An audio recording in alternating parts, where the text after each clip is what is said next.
Part 1. The Galactic Council's Mistake. The big meeting room was full of noise.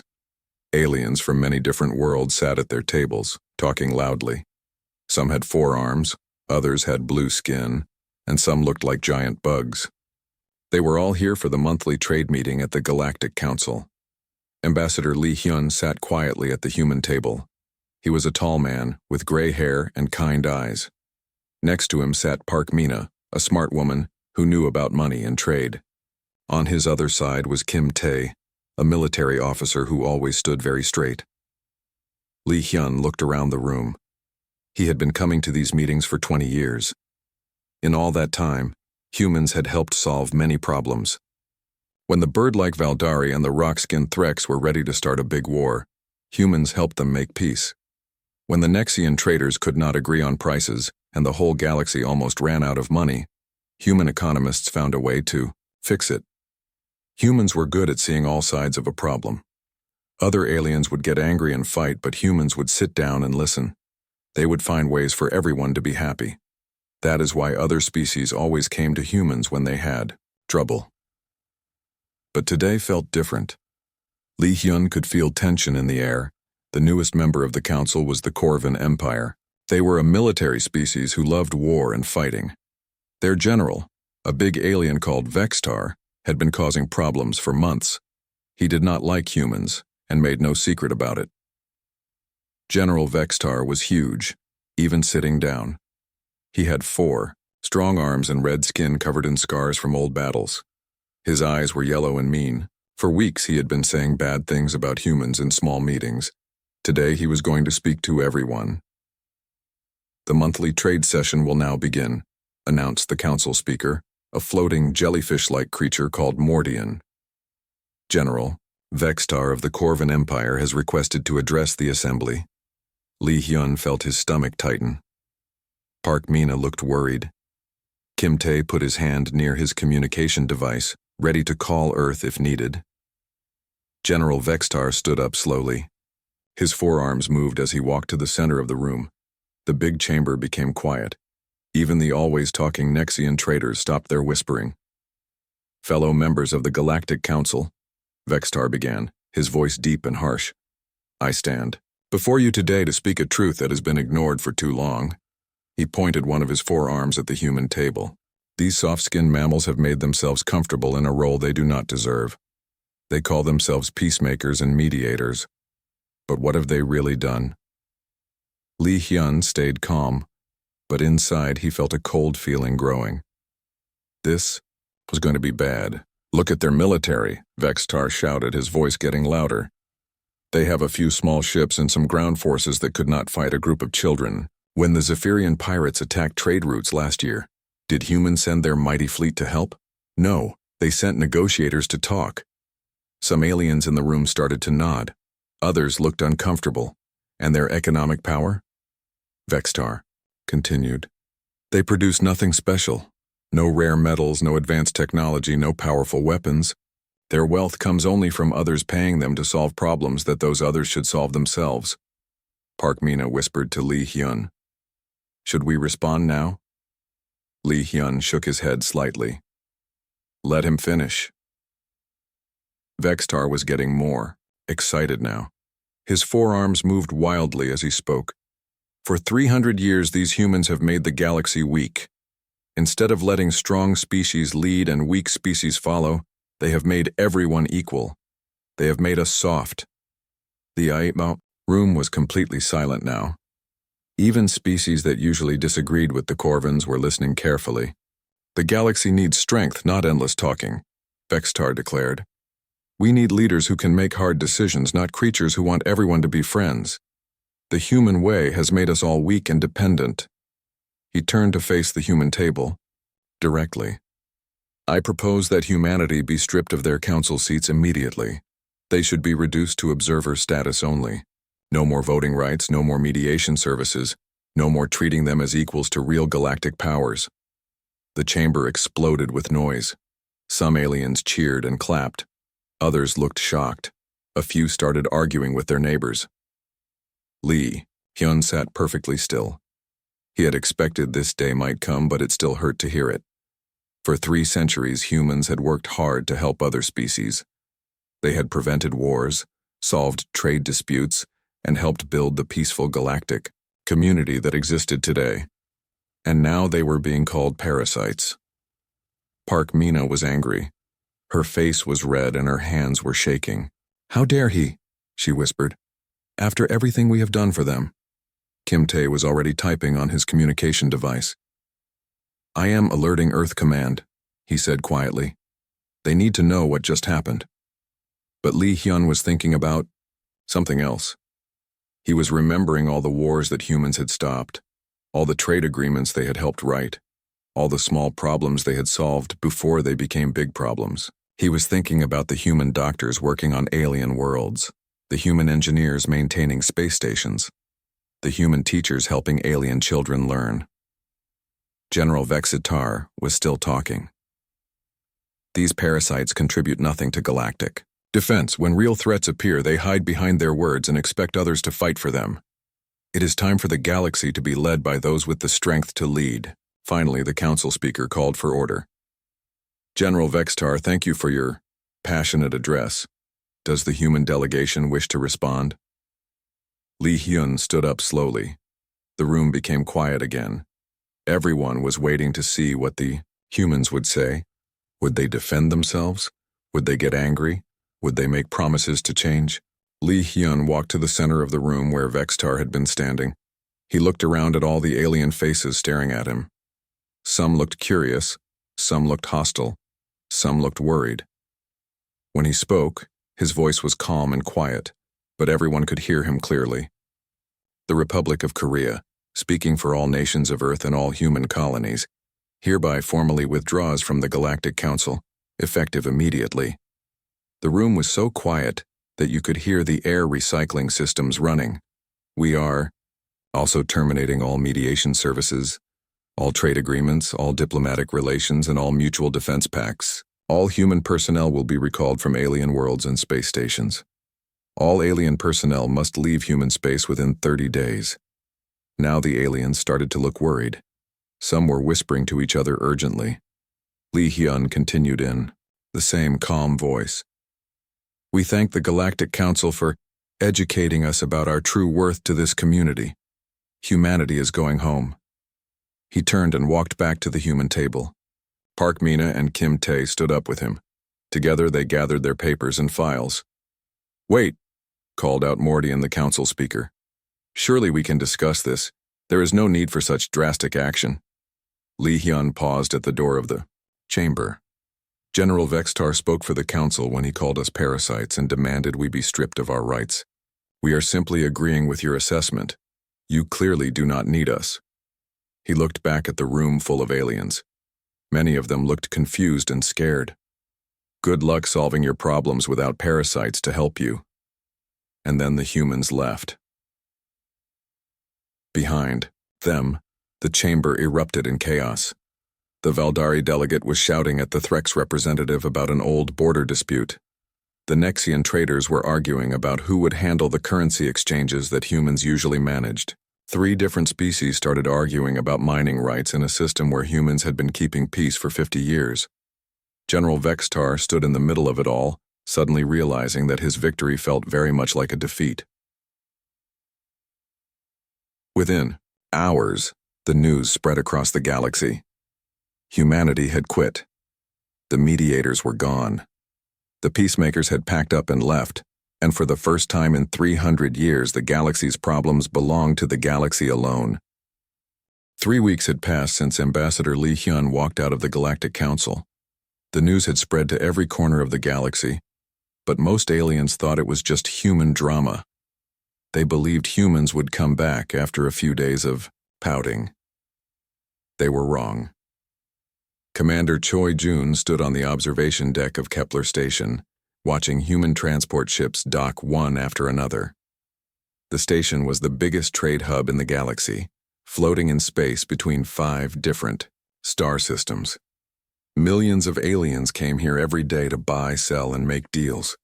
Choi Jun was in charge of getting all the humans off the station. It was a big job.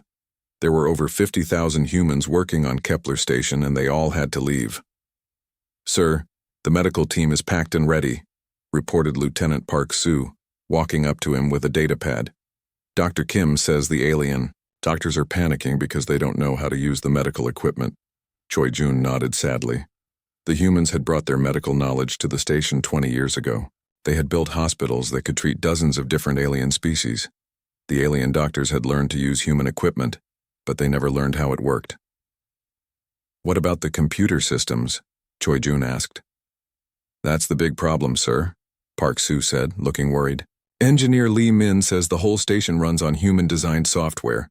When we shut it down, the aliens won't be able to control life support, artificial gravity, or even the lights." Choi Jun watched another transport ship leave, full of human families. Children pressed their faces against the windows, looking back at the only home they had ever known. Their alien friends were crying on the docking bays below. "Did we offer to teach them how to run the systems?" Choi Jun asked. "Yes, sir, but they said they didn't need primitive human technology. They thought their own engineers could figure it out in a few days." Through the station's big windows, Choi Jun could see alien ships arriving constantly. But something was wrong. Many of the ships were not docking properly. Without human traffic controllers, the aliens were having trouble organizing the busy shipping lanes. On the agricultural world of Zephyr Prime, Farmer Yoon Soo was supervising the shutdown of the automated farming systems. The planet was covered in huge farms that fed 17 different worlds. The farms were run by machines that humans had designed and built. His partner, agricultural engineer Kang Yoon, was showing the local Zephyrian farmers how to maintain the equipment. But the farmers were not paying attention. "We don't need to know how it works," said Farmer Zeldar, a tall alien with green skin and 4 eyes. "We just need you to keep it running." Kang Yoon shook her head. "We're leaving, remember? You called us parasites. You said you didn't need us." "But the food production," Zeldar started to say. "Will be your problem," Yoon Soo interrupted. "These machines are very complex. Without proper maintenance, they will break down in about 6 months. The soil will become poisoned without the right chemical balance. 17 worlds will have no food." The Zephyrian farmers looked at each other nervously. They had never thought about how the food was actually grown. They just knew that every year human machines produced enough food for billions of aliens. "Surely, you can leave some humans behind to run the farms?" asked another farmer. Kang Yoon pointed to the news displays showing General Vexitar's speech playing over and over. "Your Galactic Council made it very clear. We are parasites who contribute nothing, so we are contributing nothing by leaving, away, on the Deep Space Monitoring Station Vigil 7. Communications specialist Nam Jun was taking apart the translation networks. These networks allowed dozens of different alien species to talk to each other. Without them, most aliens could not understand each other at all. His colleague, xenolinguist Shin Hai, was backing up all the language data onto portable drives. She was one of only 12 humans in the galaxy who could speak all 47 major alien languages. "The Nexian traders are already having problems," Nam Jun reported, reading messages from across the galaxy. "They can't negotiate with the Altarian merchants because neither side can understand the other." Shin Hei looked sad. She had spent 30 years learning alien languages and helping different species communicate. "We offered to teach them our translation methods. They said our simple human brains could never understand the complexity of real galactic languages." "How long before the networks completely fail?" Nam Jun asked. "Without maintenance? Maybe 2 months. But the real problem will start in a few days when we turn off the central servers." They could hear alien voices in the corridor outside speaking in their own languages. Without human translators, they could not understand each other. Already, simple conversations were becoming impossible. Back on Earth, Director Bae Wan of the Global Diplomatic Corps was getting hundreds of messages every hour. His office in Geneva was full of worried-looking humans who had just returned from alien worlds. "The Valdarian Threks are already fighting again," reported his assistant, Secretary Lee Hanna. "Their peace treaty was written in human legal language. Without human lawyers to interpret it, they're arguing about what every sentence means." Director Bay rubbed his tired eyes. "What about the trade agreements? Collapsing fast. Hanna said, reading from her tablet. The Centauri Trade Federation is falling apart because member species can't agree on currency exchange rates. They always relied on human economists to calculate fair prices. And the medical situation? 17 different plagues have started spreading. Without human doctors to coordinate treatment across species boundaries, the aliens can't stop the diseases from jumping from one species to another. Director Bay walked to his window and looked out at Geneva. The city was full of returning humans, doctors, engineers, teachers, farmers, and diplomats who had spent their lives helping aliens. They had built schools, hospitals, and farms on hundreds of worlds. They had prevented wars and solved problems that seemed impossible, and now they were all coming home. "Sir," Hanna said carefully, "we're getting reports that some alien governments want to apologize. They're asking if we might consider—" "No," Director Bay said firmly. "They made their choice. General Vextar spoke for the council when he called us parasites. We are simply respecting their wishes." His communication device beeped with another urgent message. Then another, and another. Every few minutes, another alien government was asking for help with some crisis. On the viewing screen in his office, Director Bay could see news reports from across the galaxy. On Nexus Prime, riots had started when the economic system collapsed. On Altair 7, hospitals were overflowing because alien doctors didn't know how to treat patients from other species. On the trading hub of Corona Station, ships were crashing because the traffic control system had failed. "They thought we were just translators and handshake facilitators," Director Bay told his staff during an emergency meeting. "They never understood that we were the ones who made their whole civilization work." Outside his window, another transport ship was landing at Geneva Spaceport. More humans coming home from alien worlds. Each ship brought stories of aliens begging them to stay, offering money and resources, promising to treat humans better. But it was too late. For 300 years, humans had quietly held the galaxy together. They had been the translators, the mediators, the engineers, the doctors, and the teachers. They had prevented wars, solved famines, and stopped plagues, and the galaxy had called them parasites. Now the galaxy was discovering what happened when the parasites left. The host was dying, and there was no one left to save it. As the sun set over Earth, Director Bay watched the last transport ship of the day disappear into the sky, carrying the final group of humans home from the collapsing galactic civilization they had built. The withdrawal was complete. Humanity was home, and the galaxy was truly alone for the first time in 3 centuries. 6 months had passed since humanity left the galaxy. What started as small problems had grown into complete disaster. The galaxy was falling apart faster than anyone had thought possible. Captain Ro Min stood on the bridge of his human freighter, the Soul's Pride. His ship was carrying the last humans from the Outer Rim colonies back to Earth.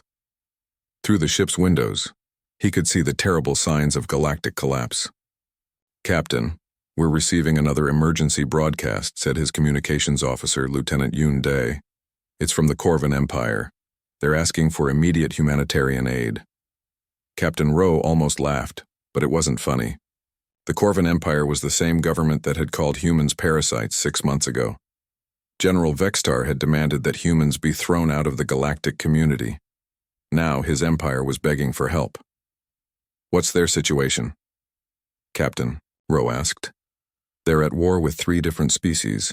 Their supply lines are broken, their communication networks are down, and they can't get food to their outer colonies." Captain Ro shook his head. "Send them the standard response. Earth wishes you well in your future endeavors." Nothing more. On the viewing screen, he could see the flashes of battle in the distance. The Corvan Empire's mighty warfleet was fighting desperately against the combined forces of the Nexians, Altarians, and Zephyrians. But without human logistical support, even the strongest military couldn't function properly. "Sir, Lieutenant," Yoon Dae said quietly, "the death toll estimates are coming in. The analysts think over 2 billion beings have died in the past 6 months. Captain Ro felt sick. 2 billion deaths because aliens couldn't get along without human mediators. But he remembered General Vextar's words. These soft-skinned mammals contribute nothing to galactic defense. Now the galaxy was seeing what human defense really meant. On the planet New Busan, evacuation coordinator Song Ara was organizing the withdrawal of the last 50,000 human settlers. The planet had been a beautiful world where humans and aliens lived together peacefully. Now it was dying. "Please, you must reconsider," begged Councillor Thelvar, the leader of the planet's alien government. "Without your water purification systems, New Busan will become uninhabitable within a year." Song Ara looked at the alien sadly. Thelvar had been a friend for many years. They had worked together to build schools and hospitals on New Busan. But 6 months ago, even Thelvar had voted to support the Galactic Council's decision to reduce human status. "We offered to teach your people how to maintain the systems," Song Ara reminded him. "Your engineers said they didn't need to learn primitive human technology. They said they could build better systems in a few weeks." Thelvar's blue skin turned pale. "Our engineers were wrong. We were all wrong. The systems are too complex. We don't understand how they work." Behind them, logistics expert O'Day was supervising the loading of the last transport ships. Human families were saying goodbye to their alien friends. Children were crying as they left their homes. But there was no choice. The galaxy had made its decision. "The atmospheric processors are already failing," O'Day reported. "The air will become toxic within 6 months. The soil treatment plant stopped working last week. Nothing will grow here anymore." Song Ara watched alien families packing their belongings. They were preparing to leave their own planet because it was becoming uninhabitable. "We could have prevented this," she said quietly. "All of this suffering could have been avoided." But the most dramatic collapse was happening at Haven Station, the galaxy's most important medical research facility. Dr. Jung Soon had spent 30 years developing treatments that worked on multiple alien species. Now she was packing up her laboratory for the last time. "Doctor, please," begged Dr. Zekthul, the station's chief medical officer. "The Altarian plague is spreading to 14 different worlds. Only your research can stop it." Dr. Jung-sun looked at the alien doctor who had been her colleague for decades. "Dr. Zekthul, 6 months ago you signed a petition calling human medicine unnatural hybrid science. You said aliens should only be treated by alien doctors." "I was wrong," Dr. Zekthul said desperately. "We were all wrong. Your treatments work because you understand how different species interact. We never learned that." Biochemist Lee So was putting the last of her research data into secure storage containers. "We offered to teach you our methods," she said without looking up. "We offered to train your doctors. You said you didn't want human contamination in alien medicine." "The plague has already killed 50 million beings," Dr. Zekthul pleaded. "It's spreading faster every day. Without your antiviral treatments, entire species will die." Dr. Young-sun stopped packing and looked at her old friend. "Then you should have thought about that before you called us parasites." The 2 human doctors finished packing their equipment and walked toward the transport ship. Behind them, Haven Station's medical bay was full of sick and dying aliens from dozens of species. Without human doctors to coordinate treatment, the different alien medical systems couldn't work together. Back in the core worlds, the situation was even worse. The Great Assembly on Galactic Prime had completely collapsed. The huge government building was now a war zone where different species fought each other instead of making laws. Former Ambassador Vextar stood in the ruins of the council chamber, where he had given his famous speech 6 months ago. Half the building was destroyed by fighting. The other half was empty because most species had stopped sending representatives. "This is not what I wanted," Vextar said to his aide, Major Kolvan. "I wanted the galaxy to be strong. I wanted real leadership." Major Kolvan looked at the reports on his tablet. "Sir, the Corvan Empire has lost 60% of its territory. Our military is running out of supplies. Our colonies are starving because we can't coordinate food shipments." "But we are strong," Vexitar insisted. "We have the best military in the galaxy." "A military that can't function without support systems," Kolvan replied sadly. "The humans didn't just translate languages, sir. They translated everything. They made it possible for different species to work together. Without them, we're just a bunch of isolated tribes fighting over scraps." On Earth, President Moon Key was giving a speech to the United Nations. The whole world was watching as she addressed the cameras. We have received over 10,000 requests for humanitarian aid from across the galaxy, President Moon said. We have been asked to return and help stop wars, cure plagues, and fix broken systems. The same governments that called us parasites 6 months ago are now begging for our help. She paused and looked directly at the camera. But we cannot help people who do not want to be helped. We cannot build peace with those who prefer war. We cannot save those who would rather destroy than create. The president held up a data pad showing the latest reports from the galaxy. In 6 months, the galactic economy has collapsed by 70%. 37 species are now facing extinction. Over 400 billion beings have become refugees. This is what happens when cooperation is replaced by competition. Around the world, humans watched the news from their former galactic neighbors with mixed feelings. Many felt sad for the suffering aliens, but they also felt angry about being called parasites after centuries of service. The galaxy chose to reject human values, President Moon continued. They chose conflict over cooperation, strength over wisdom, domination over partnership. We will not force our help on those who have rejected it. As the president finished her speech, long-range sensors detected more signs of warfare in distant star systems. The Valdarian Threks were fighting their first major war in 50 years. The Nexian Federation was breaking apart as member worlds declared independence. The Centauri trade routes were controlled by pirates because no government was strong enough to patrol them.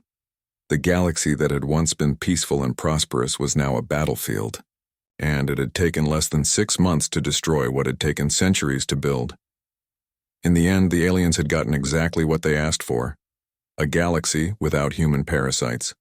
They just hadn't realized that the parasites were actually the immune system that kept the galactic body healthy.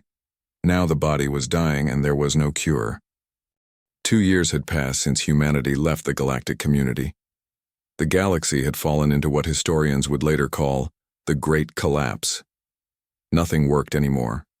Everywhere you looked, there was war, death, and suffering.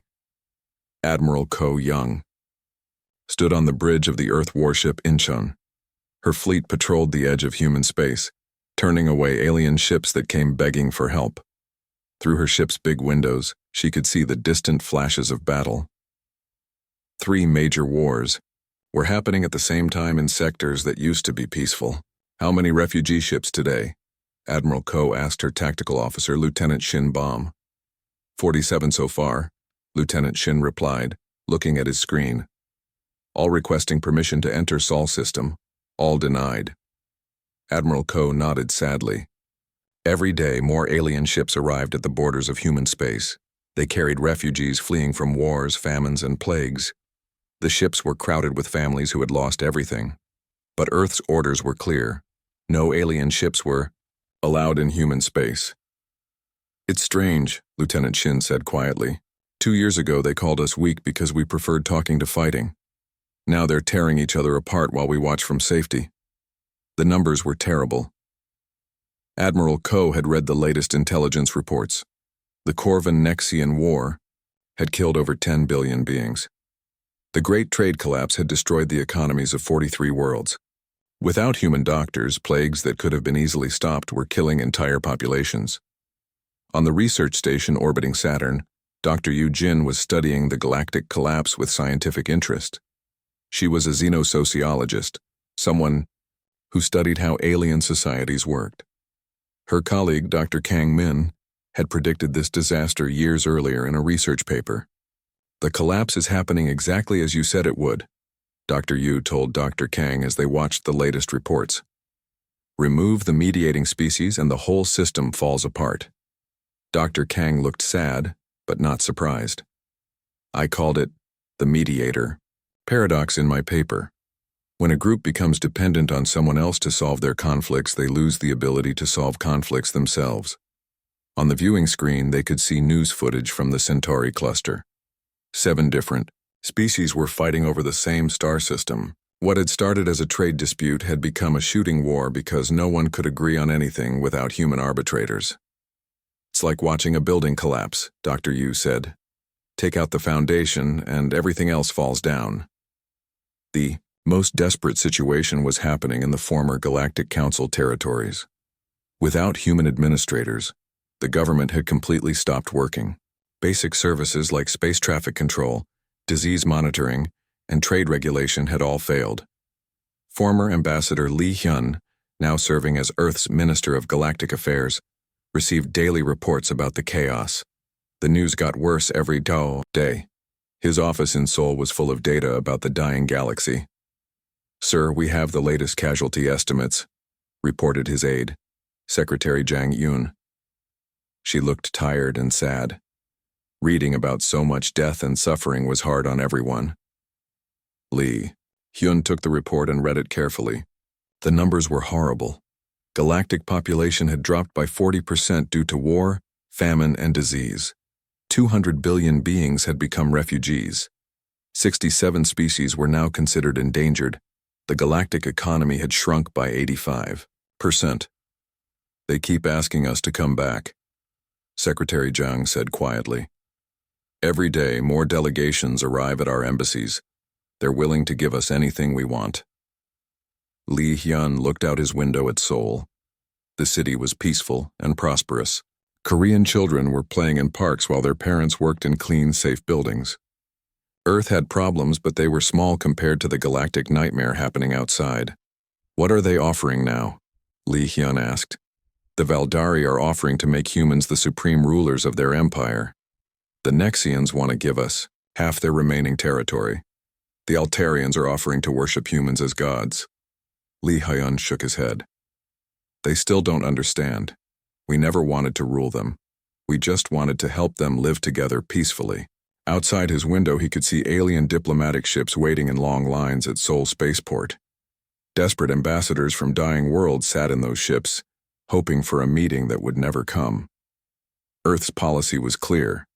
The Sol system was closed to galactic traffic. The worst collapse was happening on the planet Harmony, which used to be the galaxy's model of interspecies cooperation. 15 different alien species had lived together peacefully for over a century. Human mediators had helped them build a society where everyone was equal. But without humans to solve disputes, the old hatred between species had returned. The planet was now divided into 15 separate territories, each controlled by a different species. They were fighting over resources that used to be shared equally. Commander Park Jin led the evacuation team that had rescued the last humans from Harmony 3 months earlier. His report made sad reading. The planet that was once called the Jewel of Galactic Cooperation is now a war zone. The beautiful cities where different species lived together are now rubble. The shared farms and factories have been destroyed. Millions of beings who used to be neighbors are now refugees or corpses. Back on Earth, the Global Council was meeting to discuss humanity's future. President Moon Key sat at the head of the table, surrounded by leaders from every nation on Earth. "We need to talk about the request for intervention," said the President of Brazil. "The suffering in the galaxy is beyond anything we imagined." "I agree it's terrible," replied the Prime Minister of Japan. "But we offered to help them for 300 years. They called us parasites and told us to leave." The President of Nigeria nodded. "My country knows what it's like to be called inferior by others. When someone tells you they don't need your help, you should believe them." President Moon Key spoke carefully. "We all feel sorry for the suffering aliens, but we cannot save people who choose to destroy themselves. For 300 years, we tried to teach them cooperation. They preferred competition. We tried to show them diplomacy. They chose war." The Secretary General of the United Nations had a question. "What if we offered limited humanitarian aid? Medical supplies, food, basic technology?" "No," said the President of Kenya firmly. "If we help them now, they will become dependent on us again. In 50 years, they will call us parasites again when they feel strong. This cycle has to end." Around the table, the human leaders looked sad but determined. They had all read the reports from the galaxy. They knew about the billions of deaths, the refugee crisis, the collapsed civilizations. But they also remembered the insults, the demands, the centuries of thankless service. Humanity spent 300 years being the galaxy's conscience, President Moonkey said finally.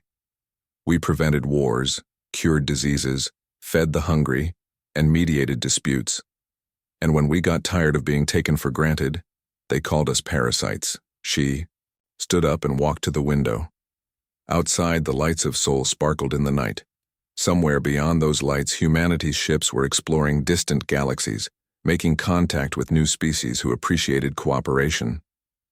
Now they have to develop their own conscience, she continued. They have to learn to solve their own problems. Maybe in 100 years they will remember why cooperation is better than competition. Maybe they will build something better from the ruins. And if they don't? Asked the Prime Minister of Canada. President Moonkey looked up at the stars. Then at least we tried. At least we gave them every chance.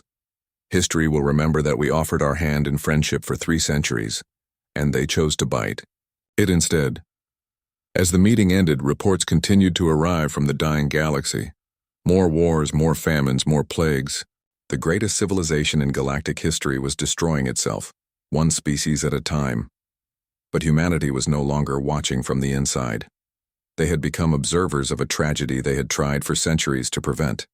The galaxy had chosen its path, and now it had to walk it alone. 5 years had passed since humanity left the galactic community. The consequences had been worse than even the most pessimistic predictions. The galaxy was dying, and everyone knew it. Captain Kim Hoon stood on the bridge of the exploration ship, Gwangju, as it returned from the Andromeda Galaxy. His mission had been to make contact with new civilizations beyond the Milky Way. What he found had given humanity new hope for the future. Captain, we're receiving a transmission from Earth Command, reported his communications officer, Lieutenant Han Sol. They want our report on the Andromedan first contact. Captain Kim smiled as he thought about the peaceful aliens they had met in Andromeda. Tell them the Andromedans are nothing like our old galactic neighbors. When we offered to help mediate a dispute between 2 of their species, they were grateful. They actually thanked us. That must have been strange after dealing with our old galaxy, Lieutenant Han said. Very strange, Captain Kim agreed. The Andromedans see cooperation as strength, not weakness. They understand that different species working together can achieve more than any species working alone. Through the ship's windows, Captain Kim could see the edge of the Milky Way galaxy. Somewhere in that spiral of stars, the civilizations that had once called humans parasites were still tearing each other apart, but humanity had moved on to find better neighbors. Back in what remained of the Galactic Council, Councillor Zelthara of the Valdari stared at the empty chair that had once belonged to humanity's representative. The council chamber was mostly empty now. Only 12 species still had representatives, down from the original 47. The beautiful chamber where hundreds of species had once gathered to solve problems together was now cold and quiet. Most of the alien governments had collapsed or were too busy fighting wars to send diplomats. We need to discuss the monthly proposal, Zelthara announced to the few remaining counselors. Every month someone proposed sending another delegation to Earth to beg humanity to return. Every month the answer was the same. The Sol system is closed to galactic traffic. Councillor Morketh of the Nexian Remnant raised a tentacle. Perhaps we could offer them complete control of the galaxy, make them our supreme rulers. We tried that last year, Zelthara replied sadly. Earth's response was, humanity thanks you for your interest in renewed diplomatic relations. However, the Terran Republic is currently focused on extragalactic exploration. We wish you well in your future endeavors. The empty chair seemed to mock them. It reminded everyone of what they had lost through their own stupidity and pride. On Earth, Dr. An So was presenting her annual report to the United Nations.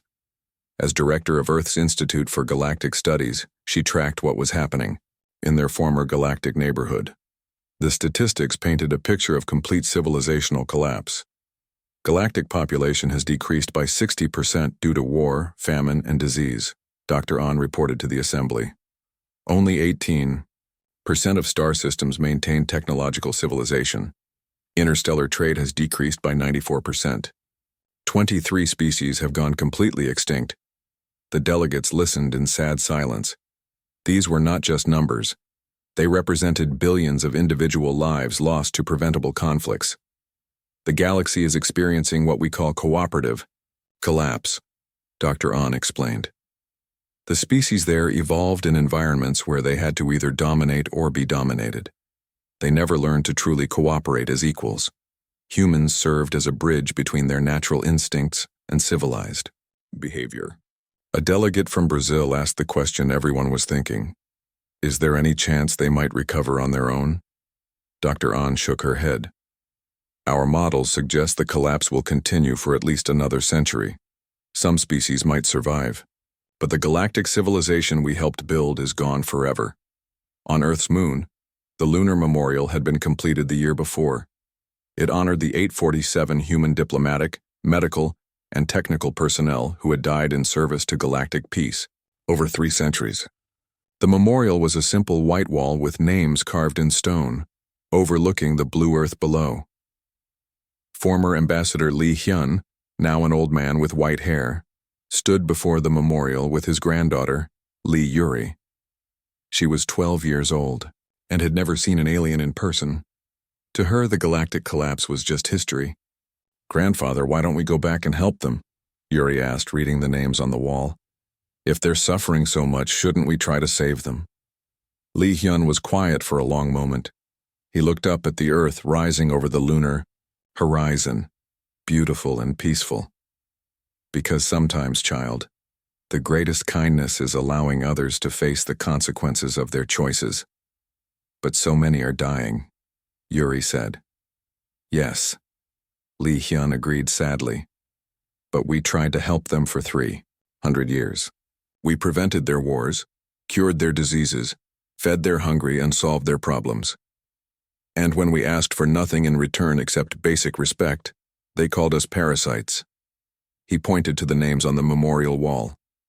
"These people died, trying to help aliens who didn't appreciate their sacrifice. They gave their lives to build a better galaxy, and that galaxy chose to destroy itself, rather than say, 'Thank you.'" In the distance, another alien diplomatic ship was being turned, away by Seoul Defense Force patrol vessels. Its occupants would return to their dying worlds with the same message that hundreds of others had received over the years. "You see, Yuri," Lee Hyun continued, "we weren't just translators or mediators. We were their conscience. We were the voice in their heads that said, 'Maybe we should try talking instead of fighting.' Now they have to develop their own conscience, will they?" Yuri asked. Lee Hyun looked up at the stars where humanity's exploration ships were discovering new galaxies and meeting species that valued cooperation. "Maybe. In 100 years, perhaps some of them will remember why working together is better than fighting. Maybe they'll build something better from the ruins. And if they don't, then at least we tried," Lee Hyun said simply. "At least we gave them every chance to choose a better path." As grandfather and granddaughter walked back to their transport, another alien ship appeared on the horizon, approaching Earth's defense perimeter. Like all the others, it would be politely, but firmly turned away. The galaxy continued to watch, in terror, but not because of humanity's strength. They watched in terror because humanity was no longer there to save them from themselves. The empty chair at the galactic table had become the most powerful seat in the universe. It reminded everyone of what cooperation could build and what pride could destroy. It stood as a monument to the species that had tried for 3 centuries to teach the galaxy how to live in peace. And now that the teachers were gone, the students were failing every test. In distant Andromeda, humanity was building new relationships with species that understood the value of friendship. They were creating the kind of galactic community they had always dreamed of, one based on mutual respect instead of dependence. Meanwhile, in the Milky Way, the species that had called humans parasites continued to destroy what those parasites had built.